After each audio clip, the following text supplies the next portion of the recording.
Hi welcome back to easy English में आप सभी का स्वागत है। मैं संजय नेगी आपके सामने फिर से नया टॉपिक लेके आया हूँ।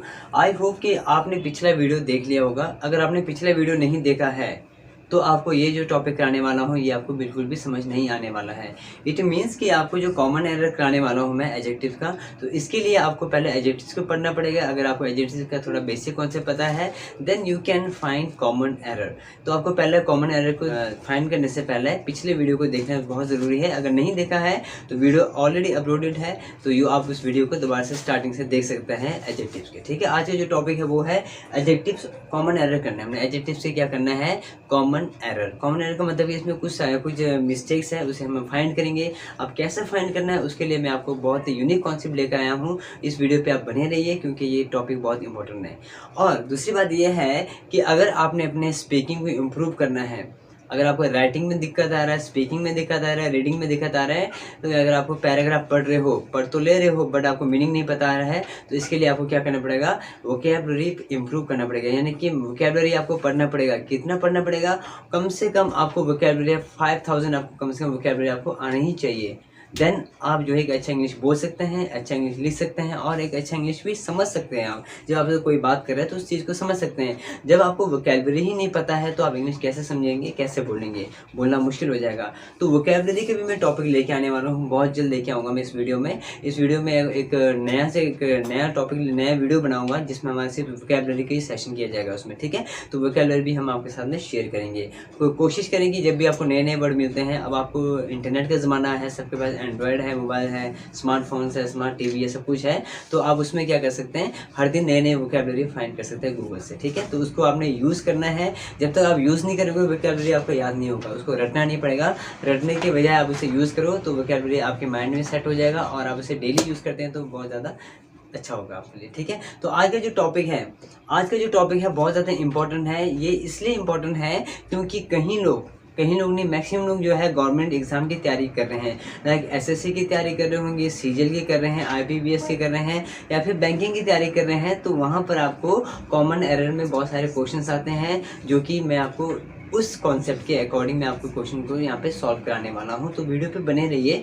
टॉपिक बहुत ही इंपॉर्टेंट है प्लस बहुत ही इजी है। अब देखने में ऐसा लगता है कि कैसे कॉमन एरर फाइंड करेंगे, डर सा लगता है, तो यहाँ पे डरने की कोई बात नहीं है। हम आपको क्या करेंगे, कॉन्सेप्ट बताएंगे, उस कॉन्सेप्ट को आपने फॉलो करना है क्योंकि वो सारा कॉन्सेप्ट जो बताऊँगा तो सारा जगह ऐसे ही यूज़ होगा। ठीक है, टेंशन लेने की कोई बात नहीं है। बट ये आपको कॉमन एरर तब आएगा जब आपका एडजेक्टिव क्लियर होगा। अगर आपने एडजेक्टिव का बेसिक कॉन्सेप्ट आपने पढ़ा है, बेसिक टॉपिक आपने स्टार्ट किया एडजेक्टिव पढ़ना, तब जाके आपको ये आएगा, अदरवाइज आपको नहीं आएगा। इसको करने के लिए, कॉमन एरर को फाइंड करने के लिए आपको क्या करना पड़ेगा, पहले एडजेक्टिव को पढ़ना पड़ेगा। अगर आप नाउन के कॉमन एरर कर रहे हैं तो नाउन को पढ़ना पड़ेगा, प्रोनाउन के कर रहे हैं तो प्रोनाउन को पढ़ना पड़ेगा। जब तक आप इस टॉपिक को क्लियर नहीं करोगे तब तक आपको कॉमन एरर फाइंड नहीं हो पाएगा। ठीक है, तो हम स्टार्ट करते हैं। देखिए, एडजेक्टिव्स कॉमन एरर। अब जो एडजेक्टिव से जो कॉमन एरर है हमने कैसे फाइंड करना है, कुछ नए नए कॉन्सेप्ट मैं आपको देने वाला हूँ। तो कॉपी पेन लेके आप सामने बैठ जाइए और वीडियो पे बने रहिए।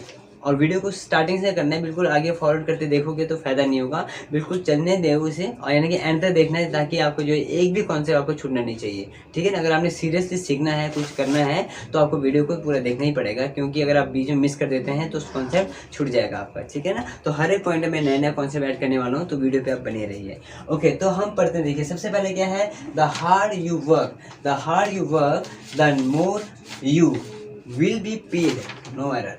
अब यानी कि क्या है, अब जो स्लैश लगा है इसका मतलब ये मत समझना कि ये अलग है, ये अलग है, ये अलग सेंटेंस है। ये सारे के सारे एक ही सेंटेंस है। स्लैश लगाने का मेन मोटो ये है कि हमने पहले इसमें एरर फाइंड करना है। अगर आपका इसमें एरर नहीं है तो अगले स्टेप में जाएंगे, अगले से अगले, इस तरह से हम अगले से अगले करके हम क्या करेंगे, कॉमन एरर फाइंड करेंगे। ठीक है, अब यहाँ पे क्या बोलते हैं, देखिए, द हार्ड यू वर्क। अब मैंने एडजेक्टिव को तो आपको बता दिया था, कॉन्सेप्ट में क्या डेफिनेशन दिया था कि use before noun and pronoun is called adjective. तो यहाँ पे देखिए, नाउन और प्रोनाउन से यू हमारा क्या है, प्रोनाउन है, तो प्रोनाउन से पहले जो यूज हो रहा है तो ये हमारा एडजेक्टिव हुआ ना। तो एडजेक्टिव जब हो रहा है तो इसके साथ क्या लगा है, द लगा है। तो द लगाने का मतलब क्या होता है, एक डिग्री होता है एडजेक्टिव में। डिग्री के 3 टाइप्स होते हैं। कौन कौन से टाइप्स होते हैं डिग्री के, यहाँ लिख देता हूँ मैं। डिग्री जो पढ़ते हैं हम एडजेक्टिव में, इसके 3 टाइप्स होते हैं। एक होता है positive, comparative and superlative. Superlative, यानी कि comparative, positive, comparative and superlative होता है। यानी इसका क्या मतलब होता है? पॉजिटिव का मतलब होता है सिंपल, जैसे पॉजिटिव है कोई भी हमारा नॉर्मल एडजेक्टिव ले लिया हमने, हार्ड ले लिया, जैसे हार्ड ले लिया, ठीक है। तो जब हम इसको कंपैरेटिव में चेंज करते हैं ना, कंपैरेटिव का मतलब है जब हम कंपेयर करते हैं दो लोगों के बीच में, जब कंपेयर करते हैं तो वहाँ हमें क्या क्या करना पड़ता है, हमें कंपैरेटिव फॉर्म में बनाना पड़ता है। उसके साथ जब भी हम दो लोगों के बीच में कंपेयर करते हैं और एक्टिव को अगर कंपैरेटिव में चेंज कर रहे हैं तो वहाँ पर हमने क्या करना है, ER ऐड करना है। यानी कि कंपैरेटिव क्या बोलते हैं कि मेरे साथ ER लगाओ, और सुपरलेटिव बोलते हैं मेरे साथ EST लगाओ। सुपरलेटिव मतलब क्या है, ये दो से ज़्यादा लोगों के बीच में कंपेयर करता है। मैं पॉजिटिव को अगर हमने कंपैरेटिव में चेंज करना है तो हमें क्या करना पड़ेगा, ER लगाना पड़ेगा कंपैरेटिव बनाने के लिए। तो हार्ड क्या बनेगा, हार्ड आपको मिलेगा हार्डर, क्योंकि दो लोगों के बीच में कंपेयर करते हैं तो वहाँ पे कंपैरेटिव बन जाता है वो। और अगर आप दो से ज़्यादा लोगों के बीच में कंपेयर कर रहे हैं और पॉजिटिव को आप सुपरलेटिव में कर रहे हैं तो हमने क्या करना है, यहाँ पर हार्डेस्ट करना है। यहाँ पे क्या करना है, हमने हार्डेस्ट करना है। कभी भी क्या करते हैं हम, पॉजिटिव केस में हम कभी भी क्या करते हैं, द का यूज़ नहीं करते हैं। यानी कि पॉजिटिव केस के साथ हम कभी भी द का यूज़ नहीं करते हैं। तो द का जो यूज़ करते हैं, आर्टिकल द का यूज़ करते हैं हम हमेशा कंपैरेटिव में करेंगे या फिर हम सुपरलेटिव में करेंगे। अब यहाँ पे आप कंफ्यूज हो रहे होंगे कि यहाँ पे हम द लगा तो है दिया, बट ये कंपैरेटिव में होगा या सुपरलेटिव में होगा। तो मैंने आपको बता दिया ना कि कंपैरेटिव जो है दो लोगों के बीच में कंपेयर करता है। तो यहाँ पे कंपेयर हो रहा है, यू एंड वर्क के बीच में कंपेयर हो रहा है, काम के बीच में कंपेयर हो रहा है, एक आपका सब्जेक्ट के बीच में कंपेयर हो रहा है। जब दो लोगों के बीच में कंपेयर होता है तो कभी भी यहाँ पे हार्ड नहीं आएगा, यहाँ पर आपका आएगा हार्डर, HARDER, हार्डर, यानी कि द हार्डर आएगा। मतलब क्या बोलते हैं, इसका कॉन्सेप्ट बोलता है, इसका कॉन्सेप्ट मैं लिख देता हूँ। जैसे मैंने द कॉम्पेरेटिव सेंटेंस आएगा तो उसके बाद भी क्या आएगा, द कंपैरेटिव आएगा। यानी कि अगर आपका क्या होगा, अगर आपका स्टार्टिंग में द कंपैरेटिव यूज हो रहा है तो सेकंड स्टेप में भी हमारा कंपैरेटिव आएगा। यहाँ पे देखिए the harder you work, the more you, the more भी हमारा क्या है, कंपैरेटिव है। तो इसके साथ भी हम द लगाएंगे। कभी भी एक्टिव केस के साथ हम कभी भी द नहीं लगाते। आपने कभी सुना he is the honest person, कभी नहीं होता है। ऑनेस्ट हमारा क्या है, एक्टिव केस है। He is the kind person नहीं बोलेंगे हम, ठीक है ना। तो द हम क्या करते हैं, एक्टिव केस है, द का यूज नहीं करेंगे। द का यूज हम करते हैं कंपैरेटिव में करेंगे या फिर हम करते हैं सुपरलेटिव के साथ भी हम द करते हैं। बट कंपैरेटिव दो लोग के बीच में कंपेयर करता है और सुपरलेटिव दो से ज़्यादा के बीच में जब कंपेयर करते हैं तो वहाँ पे हम सुपरलेटिव यूज करते हैं। तो देखिए हमारा क्या होगा, फर्स्ट सेंटेंस हमारा ओके है। अब इसमें कोई एरर नहीं है, जो एरर हमने फाइंड कर दिया, नाउ इज ओके, ठीक है। अब इसको क्या है, सेकंड बोलता है the atmosphere of Shimla is colder than those of the Delhi. Atmosphere, अब यहाँ पे वेदर की बात हो रहा है, एटमॉस्फेयर की बात हो रहा है। तो atmosphere of Shimla is colder than those of Delhi. अब यहाँ पे देखिए, अब यहाँ पे अगर मैं बात करूँ, अब आप सोच रहे होंगे कि सर यहाँ पे तो दो लोगों के बीच में कंपेयर हो रहा है, शिमला और उसमें बीच में। यहाँ पे शिमला और दिल्ली के बीच में कंपेयर नहीं हो रहा है। यहाँ पे जो कंपेयर हो रहा है वो वेदर की कंपेयर हो रहा है। मतलब कि क्या हो रहा है, वेदर की कंपेयर हो रहा है। यहाँ पे वेदर कंपेयर हो रहा है। द एटमॉस्फेयर ऑफ शिमला, ये हमारा ठीक है, इसमें कोई गलती नहीं है। इज कोल्डर देन, अब कोल्डर देन क्यों लगा, क्योंकि दो के बीच में कंपेयर हो रहा है। यानी कि यहाँ पर क्या है, एटमॉस्फेयर का कंपेयर हो रहा है, मैंने दो सिटी के बीच में हो रहा है, पर है तो इनमें दो लोगों के बीच में कंपेयर हो रहा है ऑब्वियसली, तभी मैंने यहाँ पे क्या लगाया, कोल्डर लगाया, ठीक है। ये भी ठीक है हमारा कोल्डर देन, उसका लगाया हमने दोज ऑफ। अब एक बात हमेशा ध्यान रखना है, दोज ऑफ यहाँ पे क्यों लगाया है। चाहे तो मैं यहाँ आप बोल सकते हैं सर यहाँ पे the atmosphere of Shimla is colder than atmosphere of Delhi, ये होना चाहिए था। बट हम क्या करते हैं, बार बार हम एटमॉस्फेयर को रिपीट नहीं करेंगे। यानी कि एटमॉस्फेयर के रिपीटेशन को रोकने के लिए हमने यहाँ पे क्या यूज़ किया, दोज ऑफ का यूज़ किया। बट यहाँ पे दोज ऑफ का होना सही है या गलत है वो हमने फाइंड करना है। यहाँ पे देखिए कोई एरर नहीं है। The atmosphere of Shimla, Shimla का जो एटमॉस्फेयर है is colder than those of Delhi. अब ये दिल्ली के बीच में कंपेयर नहीं हो रही है, दिल्ली के एटमॉस्फेयर के बारे में ही बात हो रहा है। तो जो शिमला का जो एटमॉस्फेयर है वो दिल्ली से ठंडा है, दिल्ली से ठंडा है, मतलब कि दिल्ली के एटमॉस्फेयर से ठंडा है। तो यहाँ पे हम एक ही सेंटेंस में इस चीज़ को बार बार रिपीट नहीं करते हैं, क्योंकि अब अगर आप आईएएस के एग्जाम की दे रहे होंगे, आईएएस के एग्जाम की तैयारी कर रहे हैं, तो वहाँ पे एक चीज़ हमेशा ध्यान रखते हैं कि हम एक ही वर्ड को बार बार रिपीट नहीं करते हैं। इसका मतलब क्या होता है, वहाँ पर कॉमन एरर आ जाता है। तो यहाँ पर भी हम क्या करेंगे, एटमॉस्फेयर को रिपीट नहीं करेंगे। इसकी रिपीटेशन को रोकने के लिए, इसके रिपीटेशन को रोकने के लिए हमें क्या करना पड़ता है, दोज ऑफ या फिर दैट ऑफ का यूज़ करना पड़ता है। अब यहाँ पे देखिए शिमला हमारे एटमॉस्फेयर हमारा सिंगुलर है, एटमॉस्फेयर हमारा क्या है, सिंगुलर है। तो यहाँ पे भी हमारा सिंगुलर होने चाहिए, बट दोज तो हमारा प्लूरल है, तो यहाँ पे दोज नहीं होगा। यहाँ पे दोज को काट के हम लगाएंगे दैट लगाएंगे, क्योंकि दैट ऑफ जो होता है, जो दैट ऑफ होता है ये हम यूज़ करते हैं सिंगुलर के लिए करते हैं, और दोज ऑफ हम करते हैं प्लूरल के लिए, प्लूरल के लिए करते हैं। ये दोनों का काम क्या करते हैं, रिपीटेशन को रोकने के लिए करते हैं। किसकी रिपीटेशन को, जब हम एक ही दो चीज़ को जब हम दो चीज़ के बीच में कंपेयर कर रहे हैं और वहाँ पे एक चीज़ के रिपीटेशन को रोकने के लिए, दो चीज़ के बीच में हम कंपेयर कर रहे हैं और दोनों चीज़ के हम रिपीटेशन को रोकने के लिए हमें वहाँ पे क्या लगाना पड़ता है, दैट ऑफ या दोज ऑफ लगाना पड़ता है। कंफ्यूज नहीं होना है, ठीक है। यानी कि क्या कर दिया मैंने, the atmosphere of Shimla is colder than that of Delhi. तो यहाँ पे एटमोसफेयर यहाँ पे नहीं है। अगर आप यहाँ पे एटमोसफेयर कर देते हो तो वो गलत हो जाएगा, क्योंकि हम एटमोसफेयर को बार बार रिपीट नहीं करेंगे एक सेंटेंस में। समझ आइए आपको, बहुत अच्छी बात है। अगर हम पर्सन की बात करें तो बेटर वही है, the characteristics of Ram is better than that of Shyam। अगर यहाँ पे करते हैं the characteristics of Ram is better than characteristic of Shyam, गलत हो जाएगा, क्योंकि characteristic बार बार रिपीट नहीं करेंगे फिर हम। ओके, तो ये भी हो गया क्लियर। ये कॉन्सेप्ट आपने ध्यान रखना है। दैट ऑफ सिंगुलर के लिए लगाते हैं और दोज ऑफ प्लूरल के लिए कब लगाते हैं, जब हम किसी के रिपीटेशन को रोकने के लिए, किसी के रिपीटेशन को रोकने के लिए जो दो बार रिपीट नहीं करना है, हमें दो बार रिपीट करने को रोकने के लिए हमें दैट ऑफ या दोज ऑफ का प्रयोग करना पड़ता है। यानी कि दैट का मतलब सिंगुलर के लिए करेंगे, दोज ऑफ का यूज़ करेंगे प्लूरल के लिए। ये कॉन्सेप्ट भी ओके हो गया। अब हमारे पास यहाँ पे कोई कॉमन एरर नहीं है, तो ये हमारा करेक्ट हो गया। नेक्स्ट है he is my the greatest friend. Well, तो आपने कभी सुना है कि पोजेसिव के बाद द आता है? कभी नहीं आता। आपने कभी वैसा बोलते हैं, my the name is Sanjay.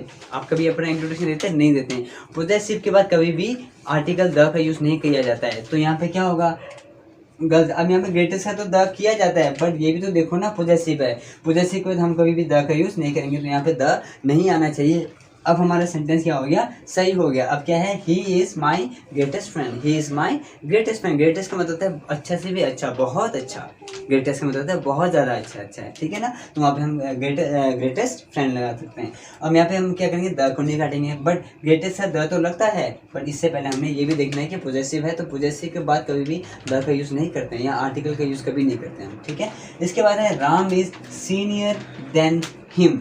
Ram is senior. अब ये वर्ड को ध्यान से देखना है। जितने भी ऐसे वर्ड आते हैं, senior, junior, superior, interior, prior, posterior, anterior, ये जितने भी जो IOR वाले वर्ड आते हैं ना, इसके साथ कभी भी देन का यूज़ नहीं करेंगे। इसके बाद जब भी देन आता है वो गलत है। तो यानी कि देन का यूज़ हम नहीं करते हैं कभी भी। यहाँ पे आजीवन क्या रहता है, इनके साथ हमेशा टू का यूज़ करते हैं। ये हम कंपेयर के लिए यूज़ करते हैं, बट कंपेयर के साथ देन लगाते हैं हम।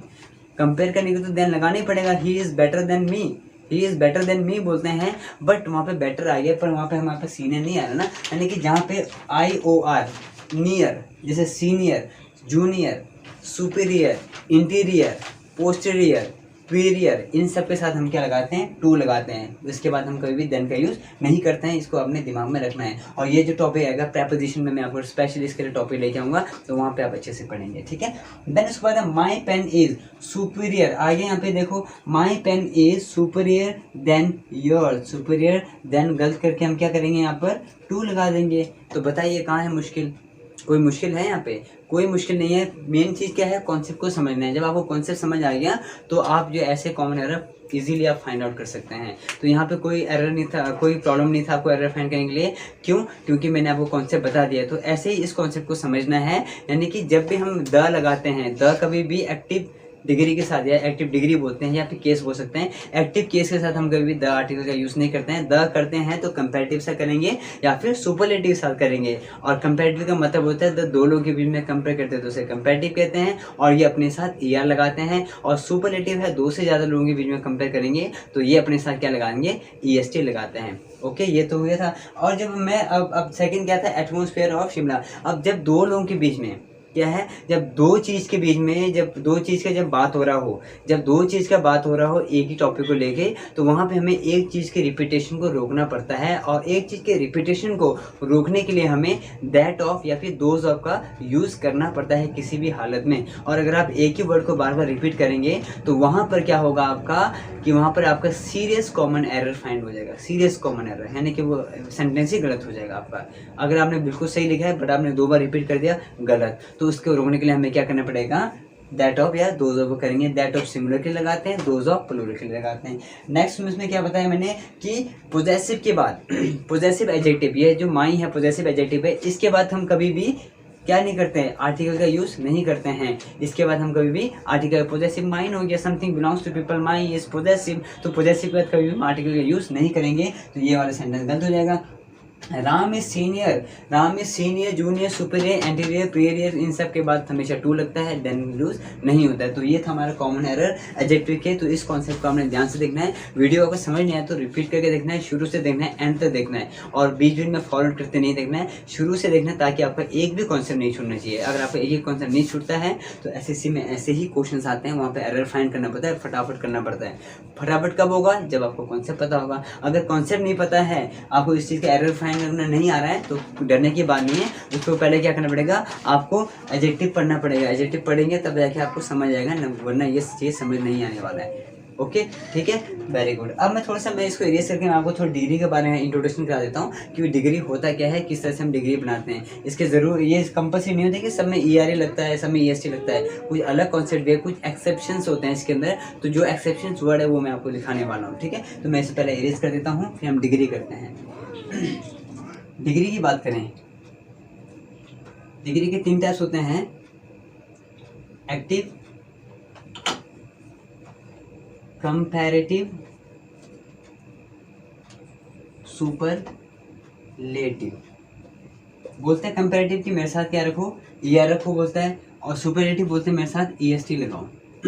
ये कहते हैं कंपैरेटिव बोलते हैं कि अगर किसी भी एक्टिव को आप कंपैरेटिव बनाना चाहते हो तो उसके साथ किसी भी आदमी में ER लगाना ही पड़ेगा। और सुपरलेटिव बोलता है अगर किसी एक्टिव को सुपरलेटिव बनाना है तो EST लगाना पड़ेगा, नहीं तो वो गलत हो जाएगा, ठीक है। तो कैसा बनेगा देखिए, कुछ 1-2 बार मैं आपको दे देता हूँ एग्जांपल। जैसे मेरे पास लिखा है मैंने, हार्ड है, गुड है, एक्टिव है, मच है, ब्यूटीफुल, ये सारे, ठीक है। अब जैसे हार्ड है, हार्ड को हम जब कंपैरेटिव में करते हैं तो इसे हम क्या लगाएंगे, हार्डर बन जाएगा, और इसका सुपरलेटिव क्या बन जाएगा, हार्डेस्ट बन जाएगा।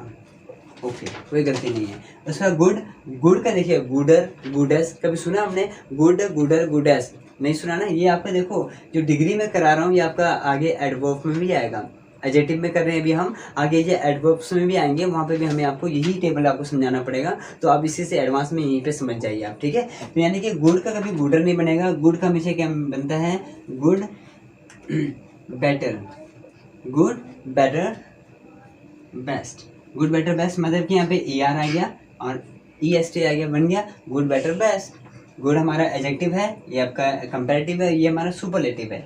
इसके बाद एक्टिव है, अगर आप एक्टिव करते हैं, एक्टिव को एक्टिवर, एक्टिवेस्ट करते हैं तो वो भी गलत होगा। ये सारे क्या है ना, ये एक्सेप्शंस है, ये सारे क्या है आपके एक्सेप्शन वर्ड्स है, इनके साथ हम कभी भी ER या EST नहीं लगाएंगे, इसका कोई अलग कॉन्सेप्ट होता है, ठीक है। तो एक्सेप्शंस को हमने याद रखना होता है, ये आपको रटना नहीं पड़ेगा, इसको याद रखना ही पड़ेगा। किसी हालत में से कोई कॉन्सेप्ट नहीं है कि याद कराने का, इसको आपको याद रखना पड़ेगा। एक्सेप्शंस का मतलब होता है कुछ चीज़ आपने नोट करके रखना है, समझ के रखना है, याद रखना है, ठीक है। अगर मान लो इसके में बिग आता है तो बन जाता है bigger, biggest, small, smallest, small, smaller, smallest, tall, taller, tallest, ऐसा आता है। अब यहाँ पे एक्टिव आ गया, तो एक्टिव से हम क्या करेंगे, more, spelling more active, more active. और मोर का जो सुपरलेटिव बनता है मोस्ट, ST लग गया, ER गया, मोर हो गया, मोस्ट एक्टिव। इस तरह से मच का बनेगा, मच का बनता है मोर, और सुपरलेटिव बनेगा मोस्ट, ठीक है। जब ये सुपरलेटिव ऐड करेंगे, अब जब ब्यूटीफुल आ गया तो यहाँ पे बनेगा more beautiful and most beautiful. आपने कभी सुना है ब्यूटीफुल, ब्यूटीफुल और ब्यूटीफुलेस्ट? कभी नहीं होता है, आपने सुना भी नहीं होगा और कभी सुनना भी मत। अगर आप सुनते हो तो वो गलत है। तो इस तरह से हम क्या करते हैं, डिग्री बनाते हैं। तो डिग्री को हम इस तरह से फ्रेमिंग करते हैं। तो इस चीज़ को हमें ध्यान से देखना है, और ये इंपॉर्टेंट टॉपिक है, ठीक है। आई होप कि आपको ये टॉपिक समझ आया होगा। अगर नहीं आया तो वीडियो को रिपीट करना है, जब तक समझ नहीं आता है तब तक देखना है। और ये टॉपिक जो है बहुत इंपॉर्टेंट है। तो गवर्नमेंट एग्जाम में आपको ऐसे ऐसे क्वेश्चन पूछे जाते हैं, ऐसे क्वेश्चन आए जाते हैं, तो आप इस चीज़ को सीरियस होकर पढ़िए, क्योंकि ये बहुत काम की चीज़ है, ठीक है। और मैं आपको बताना चाहता हूँ कि आज का जो वेदर है, वेदर जो है बहुत ज़्यादा गर्मी हो चुका है। तो अगर आप घर के बाहर, अगर आपके घर के बाहर या कहीं छत में, टेरिस में जगह अगर मिलता है तो वहाँ पे आप एक गड्ढे में पानी लेके रखिए ताकि आपके पक्षी आएँ तो पक्षी पानी पी सकें, क्योंकि वेदर गर्म हो चुका है, पक्षियों को पानी मिलना बहुत मुश्किल हो रहा है क्योंकि पानी की कमी होगी। तो आप पानी को आप बाहर रख सकते हैं ताकि जो पक्षी आएंगे, बर्ड्स आएँ तो वो पानी पी के उनका बड़ा हो जाएगा। ठीक है, तब तो आप वीडियो पे बने रहिए, वीडियो को देखते रहिए। नेक्स्ट वीडियो में मिलेंगे बहुत ही इंटरेस्टिंग टॉपिक के साथ, बहुत ही इंपॉर्टेंट टॉपिक के साथ मिलेंगे। आप तब तक इस वीडियो को रिपीट करते रहिए। Okay guys, all the best, thank you so much.